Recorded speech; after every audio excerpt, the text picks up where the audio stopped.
see you again. Good to see you again. Good to see you again on this channel. For what is my second video ever. And today I thought I'd do a bit of a two-part video. First part's gonna be just me introducing myself, because I feel like I haven't really done that. I know I did the first video, just, you know, hit the ground running, and I didn't really give myself a chance to talk about, you know, who I am, what I like doing, and you know, how I even got into this whole furry ASMR thing. My journey so far, I guess, and now that I'm dipping my toes into making furry ASMR, and then the second part of the video will just be me rambling about some music albums that I enjoy, that I've recently been listening to, and it's gonna be a very, very, very rambly video. It's gonna be nothing but me yapping. I don't expect y'all to, you know, follow along with everything that I say, because, you know, I'm a music nerd, and I think things will get pretty dry and pretty hard to follow, maybe.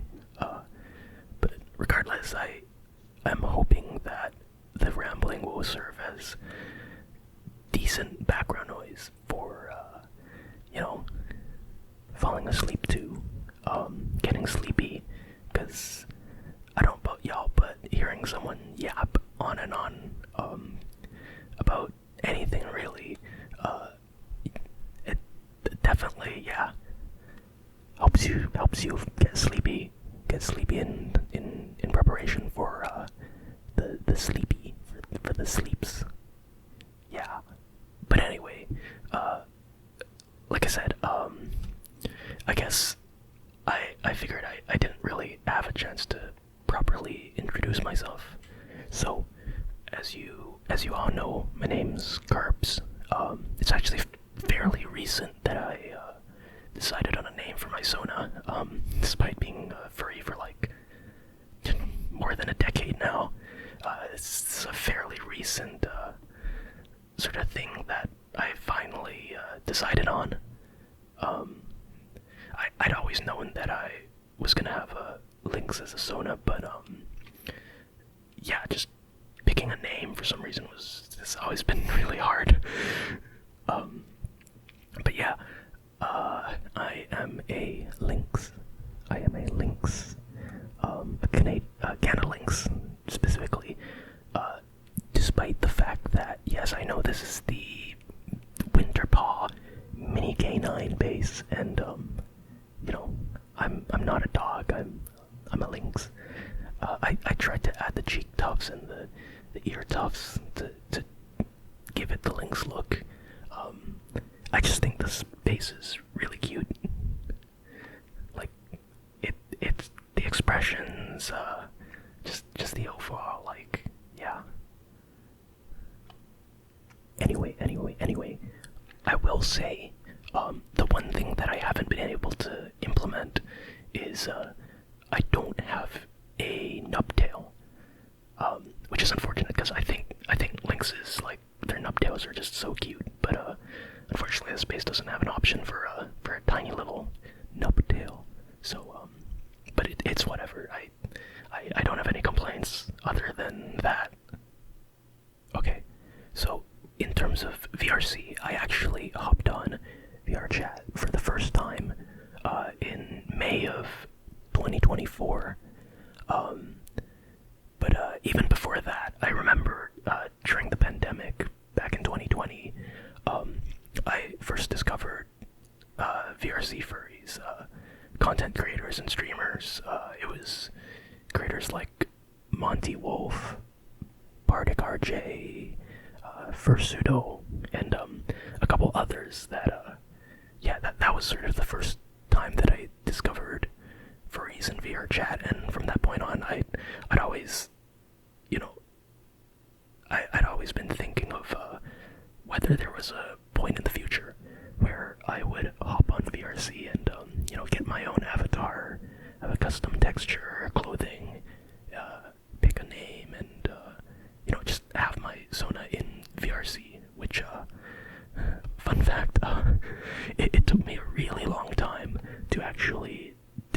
on a species. I went through so many. There was like a cheetah, an otter.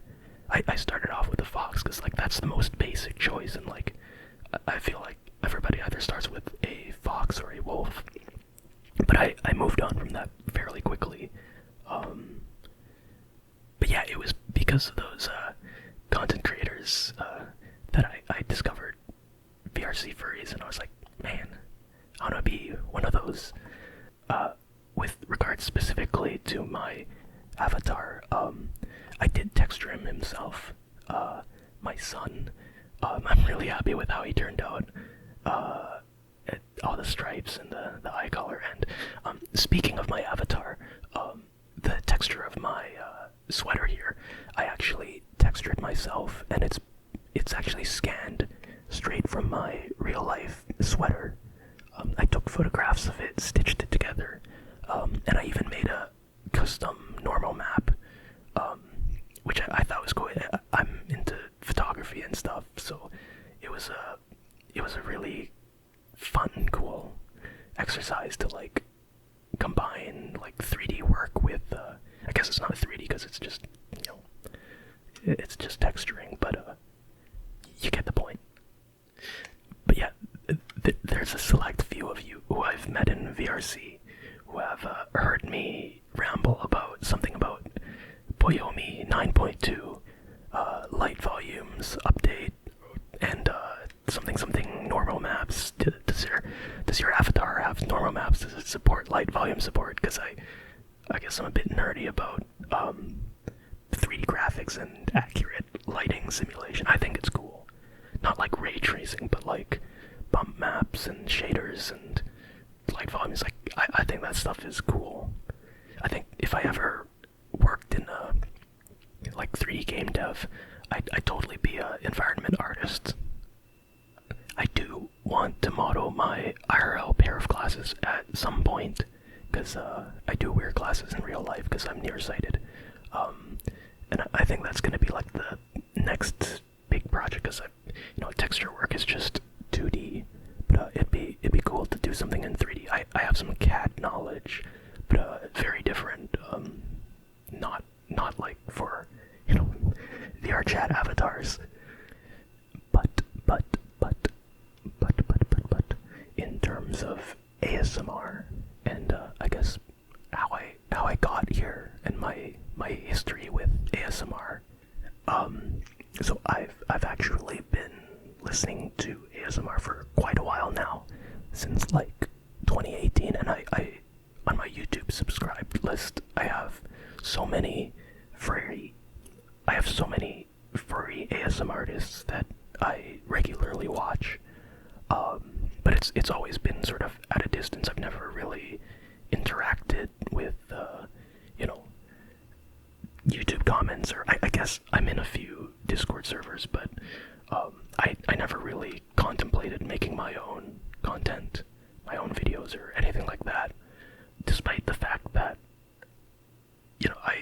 I like music and sound engineering, and I record my own music, and I think just setting up microphones to get different sounds and miking up a drum kit, I think that stuff is really cool, and is one of my hobbies.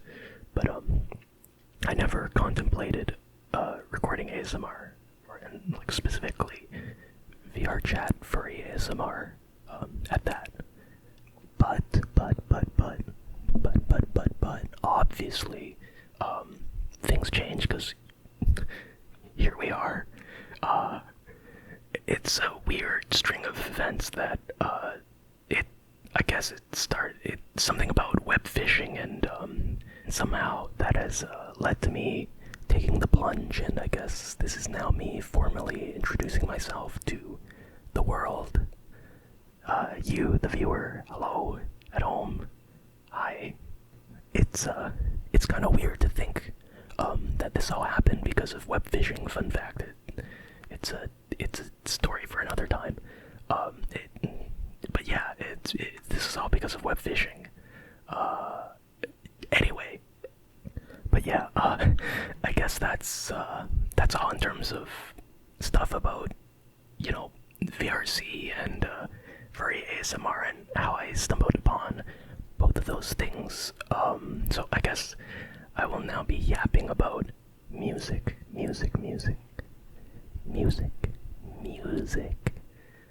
Because music is just like, music is music to my ears, as one of my friends told me. I've always been huge into listening to or playing music. The first instrument I learned, other than like primary school recorder lessons, was the guitar. But for the past 3 years, I've been mainly drumming. I have an acoustic drum kit, which I vastly prefer to an electronic one, just because I think the dynamics and I guess even just like the nuances in tuning the drums and having actual cymbals, I think is irreplaceable, especially when I'm big into jazz drumming, because I think, yeah, like the dynamics and nuance, it's pretty incredible. I guess I'm also a bit of an audiophile. I mean, it's kind of a given, considering that I'm big into recording music, recording instruments, and I guess I'm a bit of a sound engineer. I would say two of my sort of sound engineer idols, two fairly big names. It's Nigel Godrich and Alan Parsons. Those are the two that I guess inspire me in terms of the sort of mixing styles that they're known for. But yeah, drumming's cool. Jazz drumming, like I mentioned, just, you know, the precision and the limb independence, like particularly in jazz drumming, the syncopation, just a lot of subtle sounds to, like, you know, rim shots and whatever, ghost notes. There's just a lot of nuance to jazz drumming, and something about the rhythmic complexities of it that really tickles my fancy, or whatever. It's also, I find it's one of the harder drumming genres to like get into and like get good at, because of just how complex it is. There's a lot of feel involved, and when you're not skilled enough to get into the feel, I guess it's hard.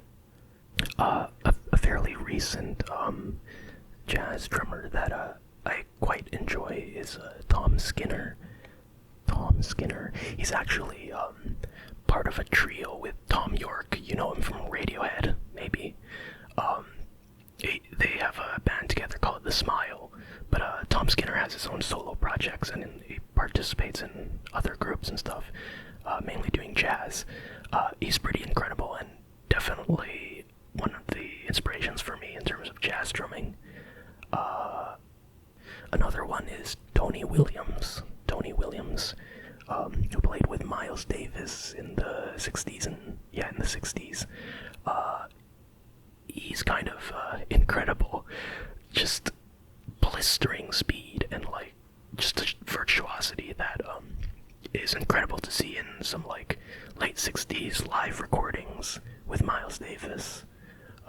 Something about the way that he works the ride cymbal with his right hand, like just the endurance is pretty crazy, with like these crazy patterns on the ride cymbal. Yeah, he's very high energy. Whereas I find Tom Skinner is a lot more. I'd have to say he's a bit more musical and a bit more exploratory around the drum kit sort of thing. Whereas I guess Tony Williams more is just about power and just that endurance. Absolutely, you know, driving along. Okay, that was a lot. I'm sure that was a lot. I'm already like this is peak rambling. It doesn't help that I'm I'm feeling a little silly about you know, rambling into a microphone. You know, and thinking about like the viewer the viewer watching this, just, you know, watching this silly guy just ramble. I don't know how long it's been, but it's been a while. I haven't even gotten to like the albums that I'm gonna talk about. Like, what is this dude going on about? But yeah, I guess guess I'll start by listing the first of 4 albums that I wanted to talk about. And the first one is Anima. Anima. A-N-I-M-A. Anima by Tom York, which I mentioned, frontman of Radiohead. The reason why I didn't, choose a Radiohead album specifically is that I knew that I wouldn't be able to shut up about, everything Radiohead. So I purposely chose one of Tom York's solo albums, because it's a little off the beaten path, and despite being such a huge Radiohead fan, I've only just listened to this one solo album, Anima. So overall, the album's pretty interesting. It's got some intelligent dance music vibes. A lot of the synth sounds is same sawtoothy, vibrato synth sounds, fairly dark sounding. It's got it does have the classic Radiohead blippy bloopy blip bloop drum, digital drum patterns, a lot of dense rhythmic drum patterns across many of the tracks. But compared to Radiohead, it's definitely more, like I said, IDM dance related. Sometimes sounds a bit creepy. Fairly interesting solo album. The compositions themselves are actually fairly simple. They're most of the dynamics in each song, it's just from, at least to me, it's most of the dynamics are just from fading in, certain drum patterns, certain instruments, maybe a synth swells in and then it sort of fades out. Same with, vocal loops, they sort of fade in and out, and that sort of brings the energy up and down depending on where in the song you are. But overall, I get the feel that the album's pretty cohesive, fairly similar sounds across the entire album. But there is one track that really stands out to me, at least, because it kind of interrupts the album. It kind of splits the album into 2, actually. And that is, I believe, the 4th track, Dawn Chorus, because it just hits you with one of the most emotional sort of... It sounds sad. It sounds... I don't know quite how to describe it, but it's just incredibly profound, incredibly moving. Tom's vocals, just the simple synth played just behind his vocals. It's a very simple track, but incredibly moving.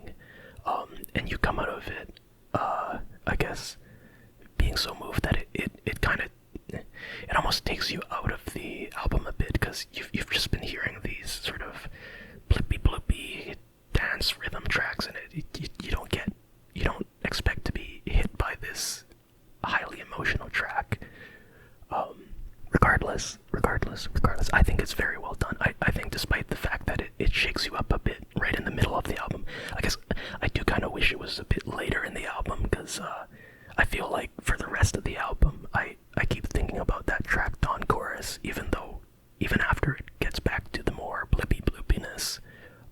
So I kind of wish Dawn Chorus was a bit later, so it wouldn't, so you're not having lingering thoughts about it for the next 2/3 of the album. But overall, I thought it was a very enjoyable experience. Interesting. I'm interested to hear some of his early work. I've heard that his 2006 album, The Eraser, his first solo album, something about his earlier solo stuff not being as strong, but I'm still curious to hear them. I've heard a lot of good about Anima being a really strong solo album compared to his earlier solo albums, but I guess we'll see. Moving on to the second album that I've recently been listening to a lot, is the 1990 album Heaven or Las Vegas by Cocteau Twins, a Scottish band. It's sort of shoegazy, dream pop, a lot of guitars with very heavy chorus, very thick layered production, a lot of reverb. dreamy vocals. The one track that stood out to me was Wolf in the Breast. I think it just, right from the get-go, it's such a strong composition. Just the guitars, the bass, working with the vocals, it's just very cohesive and highly memorable as a song. And I will say, I absolutely adore the opening and closing tracks. It starts off and it ends so strong. It gets a little mushy in the middle, I would say. Some of the songs, because the album has such a cohesive sound, and the production is kind of samey. You know, the instrumentation and the chorus guitars, it's a bit consistent, too consistent, that I find I get a bit lost in the middle. Some of the songs in the middle they kind of meld into each other a bit. But yeah, Wolf in the Breast is like, it's an incredible track. And then to follow it up with the second last track on the album right afterwards, Road, River, and Rail. It's a noticeably darker sounding track off the album. A lot more minor chords, I guess. And because it's it's like the darkest sounding track on the album, it stands out because of that.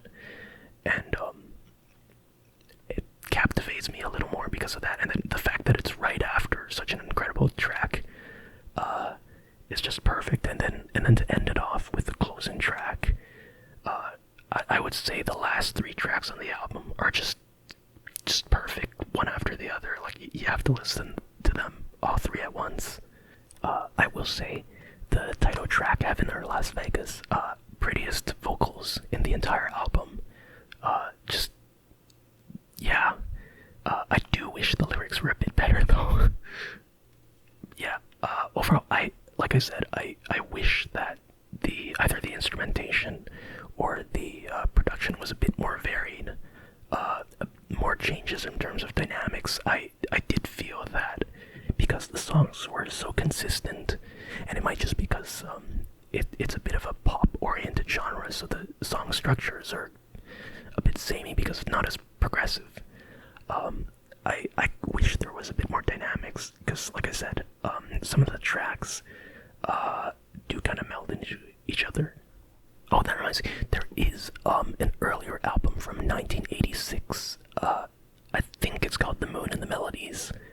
It's a collaboration between Cocteau Twins and Brian Eno, who, fun fact, did the, I believe, Windows 95 startup sound. It was either Windows 95 or 98, I forget. But I do like that album too, with Brian Eno, because I do find that having Brian Eno there, the band almost gives him some space for him to sort of work on his little ambient parts, and because of that, it gives him some space to breathe, and it gives the listener some space to breathe, and it contributes just to the dynamics. So it's not as samey, sustained pop song energy throughout. There's definitely some, moments where the drums go away, the guitars go away, and it's just, Brian Eno on the piano just reverbed, and like I said, he's known for his ambient stuff, so it makes sense. But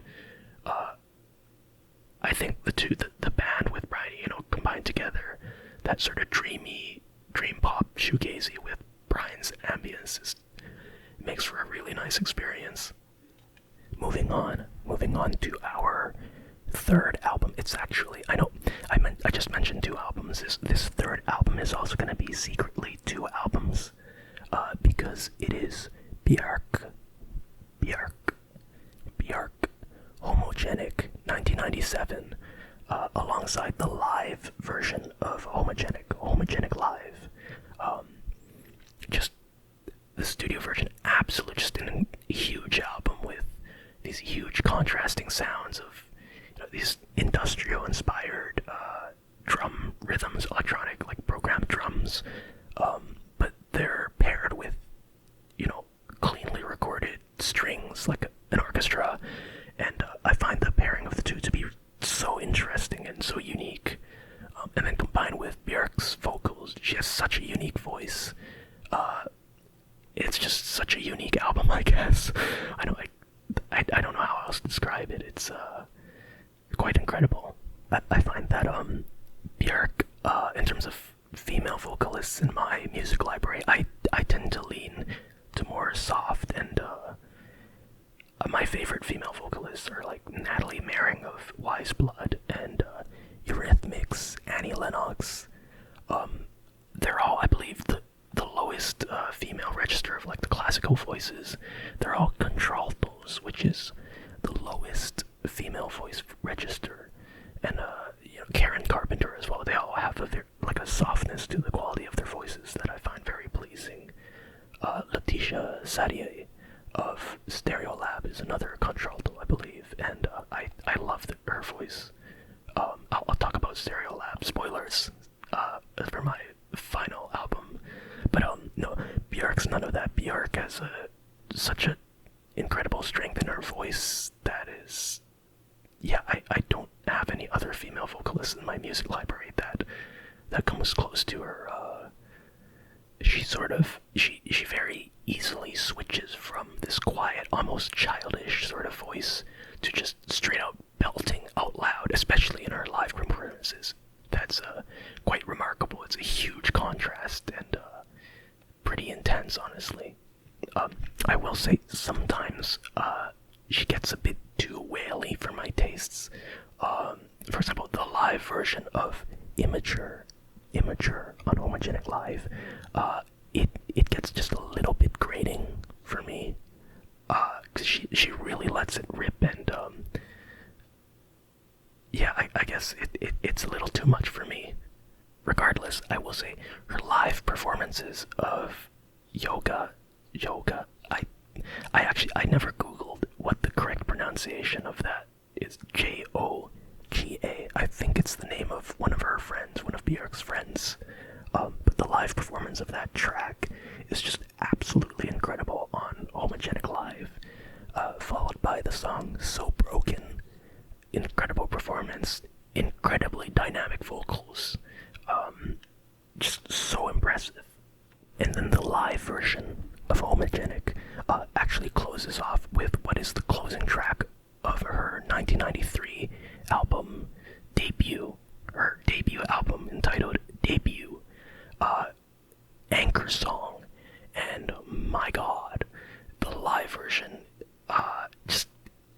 it's incredible how much I prefer it over the studio, because within those 4 years, it's a monumental difference in how mature and how confident she is singing Anchor Song, and honestly one of the most beautiful live vocal performances I've heard in a recording.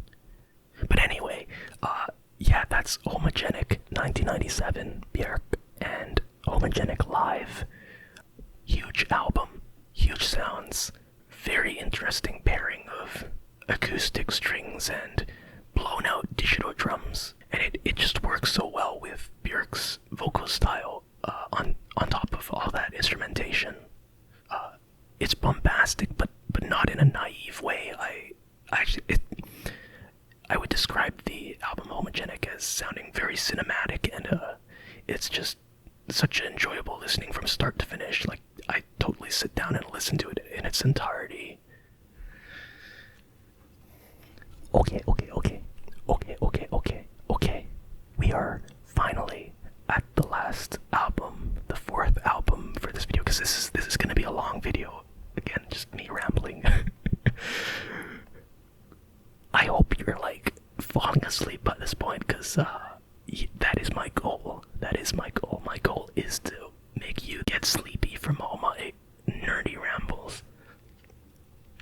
The last album, best for last.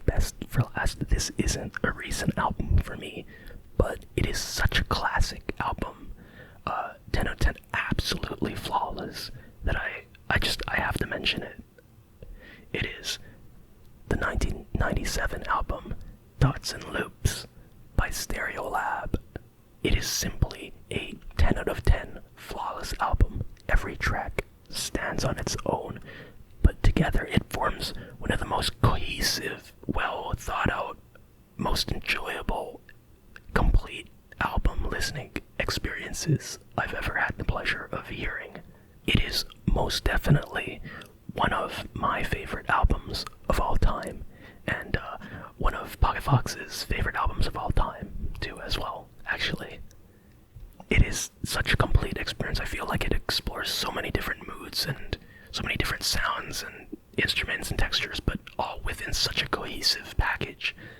You know, it starts off just sort of gently buzzing into life, but like upbeat, and then, you know, you have the pop song, like the upbeat, cute little pop song of Mismatched, but then it hits you in the third track, the Flower Called Nowhere, with its, you know, bright synths, 6/4 at a time, just, it kind of, and the vocal harmonies, it makes you realize that things are about to get serious. And then to follow the third track with diagonals, with those drums that have been processed in such a cool way, that drum loop, and then the first drop hits you, the guitar comes in, the vocals, it just, my god, it's like everything just sort of clicks into place. But yeah, I absolutely adore Letitia's vocals. Like a lot of, like Wise Blood and Karen Carpenter, there's a softness to her voice that I really enjoy, and she has a deeper singing voice. Her range isn't particularly impressive, but something about the quality of her voice, it's like music to my ears.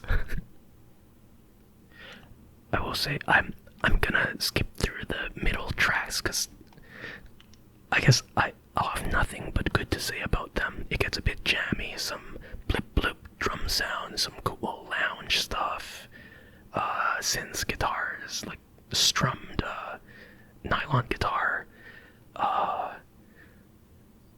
the 3 tracks of Parsec, Ticker Tape, and the closing track, Contra Natura, are incredible to me. I think with a lot of these sort of highly cohesive albums, the one thing that they all sort of share in common is that they have a very strong sort of set of closing tracks. Like they all start and finish extremely strongly. Of course, everything in the middle is good too, but it's bookended by these really strong opening and closing tracks that just set the perfect mood and energy for it as a whole listening experience. But yeah, Contra Natura is an incredible closing track. It starts off with this sort of steady, atmospheric, walking bass line, some jazz drum fills, Letitia's vocals, just sort of kind of serene, kind of ethereal, just a steady sort of groove going on. But then it fades into this tropical rainforest of digital sounds in your left and right ears. There's no music anymore, it's just sounds. And then you're not sure where it's gonna go. And then suddenly you start hearing snippets of some drum patterns, and then it bursts into this 4 on the floor disco dance groove. Just like you want to dance to it, and it's one of the most satisfying experiences musically. And at least the first time I listened to it, by the time the track faded out, I just immediately wanted to go back and listen to the closing track all over again, because it just hits so well. But yeah, Dots and Loops, Dupo Boops by Stereolab, 1997, same year as Homogenic, actually. Just one of my favorite albums of all time, and I just had to include it, you know, beyond the music, because that was so much rambling. That'll be all from me. I'm excited to have sort of formally introduced myself at this point to the furry ASMR community, I guess online furry community in general, and I guess you, the viewer, presumably a furry. I will say I don't have any plans for like a dedicated Discord server or anything like that. I am in a few like furry Discord servers, furry ASMR artist servers, so I guess if you watch this video or subscribe to my channel, you can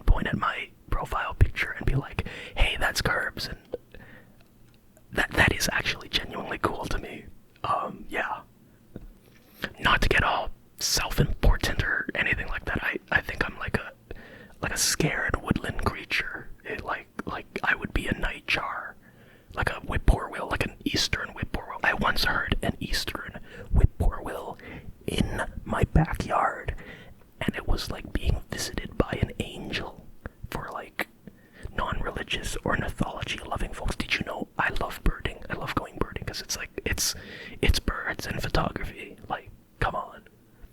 But yeah, whether you caught everything or you caught nothing at all, I hope all of that rambling has made you sleepy, because that is the point of this video. Maybe I'm a bit too high energy in my talking, honestly, because I get excited, but yeah, I was kind of anxious recording the first video I did, and playing back that one and listening to it, I could tell that I was, I sound anxious, and it's good that I'm still anxious recording this one, because this is a silly thing that I'm doing. Putting myself on YouTube rambling about music. Anyway, it's cool to be able to sit down and just record my rambles and yeah, use my voice for proper ASMR recording.